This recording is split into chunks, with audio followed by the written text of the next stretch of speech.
pengembangan penelitian. Di sini saya yang Ketua sebagai moderator dan penyaji pertama. Saya Apisendi Gadamanik sebagai penyaji kedua.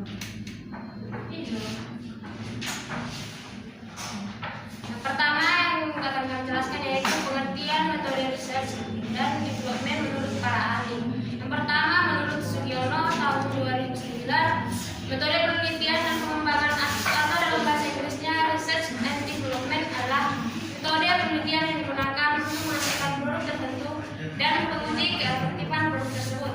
Yang kedua, pendapat Sujadi tahun 2003 menjelaskan bahwa penelitian dan pengembangan merupakan proses atau langkah untuk mengembangkan suatu produk baru untuk menyempurnakan produk yang sudah ada yang bisa dipertanggungjawabkan. Kemudian yang ketiga yaitu Sunarto tahun 2008, penelitian pengembangan merupakan penelitian yang memiliki tujuan menghasilkan dan mengembangkan prototipe, desain, materi pembelajaran, media, strategi pembelajaran, alat evaluasi pendidikan, dan sebagainya. Kemudian pengertian metode research. Yang pertama yaitu penelitian dan pengembangan atau R&D adalah metode penelitian yang bertujuan untuk menghasilkan produk-produk tertentu serta menguji validitas dan keefektifan produk tersebut dalam penerapannya. Penelitian dan pengembangan pendidikan itu sendiri dilakukan berdasarkan suatu mode yang pengembangan berbasis industri yang temuannya dipakai untuk mendesain produk dan prosedur yang kemudian secara sistematis dilakukan uji lapangan, dievaluasi kesempurnaan untuk memenuhi kriteria keefektifan kualitas. Dan kemudian yang kedua, tujuan metode research dan development yang pertama yaitu pada bagian kurikulum. Tujuannya adalah menginformasikan proses pengambilan keputusan sepanjang pengembangan suatu produk atau program untuk meningkatkan suatu program atau produk menjadi berkembang dan kemampuan pengembang untuk menciptakan berbagai hal dari jenis ini pada situasi ke depan. Kemudian yang kedua, pada bagian teknologi dan media. Tujuannya adalah untuk meningkatkan proses rencana instruksional, pengembangan, dan evaluasi yang didasarkan pada situasi pemecahan masalah spesifik yang lain atau prosedur pemeriksaan yang digeneralisasi. Kemudian yang ketiga, pada bagian pembelajaran dan instruksi. Tujuannya adalah untuk pengembangan dalam perancangan lingkungan pembelajaran, perumusan kurikulum, dan penafsiran keberhasilan dari pengamatan dan pembelajaran, serta secara serentak mengusahakan untuk berperan pemahaman fundamental ilmiah. Kemudian yang keempat, pada bagian pendidikan guru dan didaktis.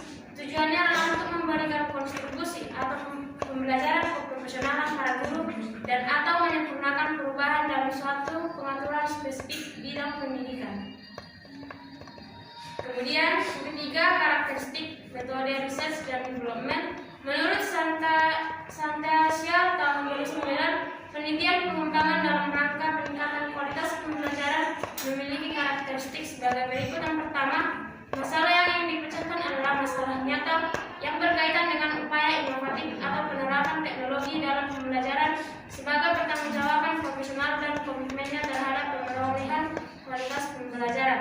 Yang kemudian, yang kedua, pengembangan model, pendekatan dan metode pembelajaran serta media belajar yang menunjang keefektifan pencapaian kompetensi siswa. Yang ketiga, proses pengembangan produk, validasi yang dilakukan melalui uji ahli dan uji coba lapangan secara terbatas perlu dilakukan sehingga produk yang dihasilkan bermanfaat untuk meningkatkan kualitas pembelajaran.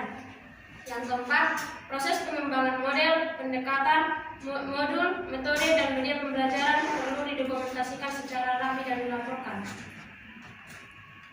Yang keempat, proses metode research dan development. Menurut Akar tahun 1999 ada 4 tahap dalam penelitian pengembangan, yaitu yang pertama, pemeriksaan pendahuluan atau preliminary investigation, yang artinya pemeriksaan pendahuluan yang sistematis dan intensif dari permasalahan yang mencakup.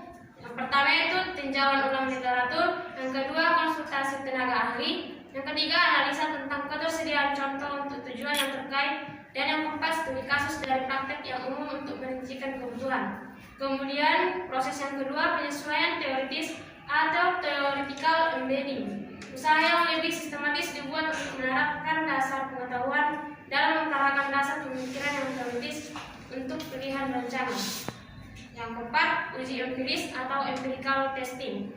Bukti empiris yang lebih jelas menunjukkan tentang kepraktisan dan efektivitas dari intervensi. Dan yang terakhir, proses dan hasil dokumentasi, analisa dan refleksi atau documentation, analysis and reflection on process and outcome. Implementasi dan hasilnya untuk berperan pada spesifikasi dan perluasan metodologi rancangan dan pengembangan penelitian.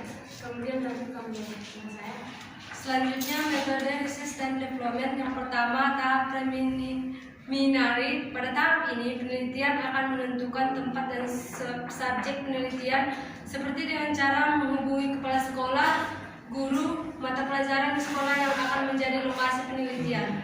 Selanjutnya, peneliti akan mengadakan persiapan-persiapan lainnya seperti mengatur jadwal penelitian dan prosedur kerja sama dengan guru kelas yang dijadikan tempat penelitian. Yang kedua, tahap formative evaluation. Yang pertama, self evaluation. Yang pertama, analisis. Tahap ini merupakan langkah awal penelitian dan pengembangan. Penelitian dalam hal ini akan melakukan analisis siswa, analisis kurikulum, dan analisis perangkat atau bahan yang akan dikembangkan. Yang kedua, desain. Pada tahap ini, penelitian akan mendesain perangkat yang akan dikembangkan, yang meneliti pendesain kisi-kisi, tujuan, dan metode yang akan dikembangkan. Yang B, prototyping. Hasil pendesainan dan prototype pertama yang dikembangkan atas dasar self-evaluation diberikan pada pakar atau expert review dan siswa one-to-one secara paralel. Hasil revisi pada prototype pertama dinamakan dengan prototype kedua. Yang pertama, expert review. Pada tahap expert review, produk yang telah didesain, dicermati, dinilai, dan dievaluasi oleh pakar. Yang berikutnya, one-to-one. Pada tahap one-to-one, penelitian menguji cobakan desain yang telah dikembangkan kepada siswa atau guru yang menjadi tester.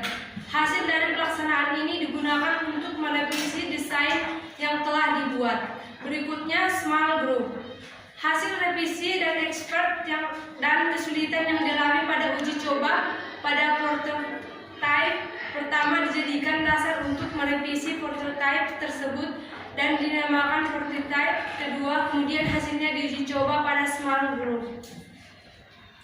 Yang C, field test. Saran-saran serta hasil uji coba pada prototype kedua dijadikan dasar untuk merevisi desain prototype kedua.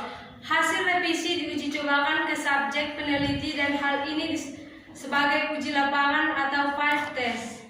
Produk yang telah diuji cobakan pada uji lapangan harus produk yang telah memenuhi kriteria kualitas. Aker 1999 mengemukakan bahwa 3 kriteria kualitas adalah: yang pertama, validitas; yang kedua, kepraktisan; yang ketiga, efektivitas atau memiliki efek potensial. Sekian dari presentasi kelompok 4. Kami ucapkan terima kasih.